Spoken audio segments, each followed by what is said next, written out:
మన ప్రభువును రక్షకుడునైన యేసుక్రీస్తు నామములో అందరికీ శుభాభివందనములు. ఈరోజు దేవుని యొక్క వాక్యము లూకాసు వార్త 21వ అధ్యాయము 36వ వచనము.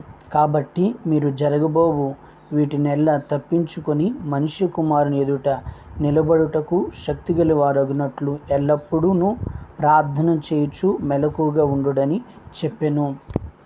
ఇక్కడ దేవుడు చెప్తున్నారు, ఎల్లప్పుడూ ప్రార్థన చేయొచ్చు, జరగబోవు వాటినెల్లా తప్పించుకొనడానికి మెలకువగలిగి మనం ప్రార్థన చేయాలని వాక్యము మనకి తెలియచేస్తుంది.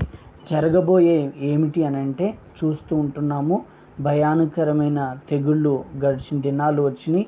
ఇంకను అనేకమైన తెగుళ్ళు రానై ఉన్నాయి, రోగాలు రానై ఉన్నవి, శ్రమలు రానై ఉన్నవి. ప్రభు రాకడ గూర్చినటువంటి సూచనలు మన ఎదుట కనబడుతూ ఉంటున్నాయి. రాజ్యాల మీద రాజ్యాలు లేవడం, దేశాల మీద దేశాలు లేవడం, ఎక్కడ చూసిన హత్యలు, అత్యాచారాలు, భయంకరముగా పాపం విజృంభించడం, వయసు తారతమ్యం లేకుండా పాపము చేయడం, భయంకరంగా పాపం అనేది లోకములో నివసించడం మనం చూస్తూ ఉంటున్నాం. ఈ భయానకరమైన దుర్దినాల్లో ఈ కార్యాలన్నిటిలో కూడా మనం తప్పించబడాలి అని అంటే వాక్యం ఏం చెప్తుంది అని అంటే, పరిశుద్ధాత్మ దేవుడు ఏమని చెప్తున్నారు అని అంటే, మనిషి కుమారుని ఎదుట మనం నిలబడాలి, శక్తివంతులుగా మారాలి అని అంటే ఎల్లప్పుడూ మెలకువగలిగి మనం ప్రార్థన చేయాలి. ఎల్లప్పుడూ మనం మెలకువగలిగి ప్రార్థన చేయాలి. ఏకాగ్రత కలిగి, పట్టుదల కలిగి, సమయమందు మనం ఎప్పుడు కూడా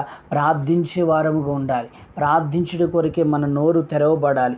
ప్రార్థించే కృప మనకు అనుగ్రహించబడాలి. ప్రార్థించే కృప సంఘానికి, సేవకులకి, విశ్వాసులకి అందరికీ కూడా అనుగ్రహించబడాలి. ప్రార్థన ఆత్మచేత మనం నింపబడేటప్పుడు మనకొచ్చే జరగబోయే ఏ కీడైనా, ఏ అపాయమైనా, ఏ శోధనైనా, ఏ నిందైనా, ఏ రోగమైనా, ఏ అవమానమైనా, ఏ శపితమైన కార్యమైనా వాటన్నిటిని కూడా మనం మెలకువగలిగి ప్రార్థన ద్వారా జయించగలుగుతామని వాక్యము తెలియచేస్తూ ఉంటుంది. ప్రియమైన దైవజనమా, అందుకే మనలో ఒక వైరాగ్యము కలిగిన ప్రార్థనాత్మ, ప్రార్థనలో పోరాడే ఒక అనుభవం, మెలకువగలిగిన ప్రార్థనాత్మ మనలో ఉండాలని వాక్యము తెలియచేస్తుంది. కనుక నిత్యము ప్రార్థించే ఒక అనుభవంలో మనం నడిపించబడదాము. మనకు వచ్చే శోధనలన్నిటి నుంచి తప్పించబడదాము. అట్టి ప్రార్థన ఆత్మచేత మనలందరినీ ప్రభు నింపును గాక.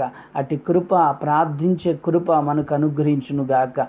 ప్రార్థన. కృపగల దేవా, దయగలిగిన రాజా, మీరు మాతో మాట్లాడారు నాయన. జరగబోయే వీటినెల్లా తప్పించుకుని మనిషి కుమారుని ఎదుటి నిలబడ్డకు శక్తివంతులగునట్లుగా ఎల్లప్పుడూ ప్రార్థన చేసి మెలకువగా ఉండమని మీరు చెప్పారు నాయన. ప్రార్థించే కృప, ప్రార్థించే అభిషేకం ప్రభా సంఘాల మీద, సేవకుల మీద, విశ్వాసుల మీద మీరు కుమ్మరించమని ప్రార్థన చేసినావు నాయన. అయ్యా, రానున్న శోధనలు, బలహీనతలు, నిందలు, అవమానము, కరువు, ఖడ్గము, అయ్యా ప్రతి దానిని జయించుట కొరకే ప్రభా నీ రాకడలో, నీ రాజ్యములో నీ ఎదుట నిందారేతునిగా నిలబడినట్లుగా ప్రభా ప్రతి ఒక్కరిని మీరు సిద్ధపరచమని ప్రార్థన చేస్తున్నావు నాయన. ఏ విధము చేతనైనా ప్రార్థించే కృప, ప్రార్థించే అభిషేకం, ప్రార్థన ఆత్మచేత రేపబడే అనుభవాల్లో ప్రతి ఒక్కరూ నడిపించబడినట్లుగా అట్టి కృపతో, అట్టి అభిషేకంతో, అట్టి ప్రార్థన శక్తితో అయ్యా సంఘాలను, సేవకులను, విశ్వాసులను ప్రభా మీరు నింపమని ప్రార్థన చేస్తున్నాం. ప్రార్థనాత్మచేత మీరు రేపండి నాయన, పురుగొల్పండి నాయన. ప్రార్థన శక్తితో మీరు నింపండి రాజా, మీకు స్తోత్రం నాయన. ఏ విధము చేతనైనా అట్టి ప్రార్థనాత్మ చేత నింపి మీ ఘనమైన, ఉన్నతమైన, శ్రేష్టమైన, దివ్యమైన నామానికి మహిమ తెచ్చుకోమని యేసు నామమున అడుగుచున్నాం తండ్రి. ఆమేన్.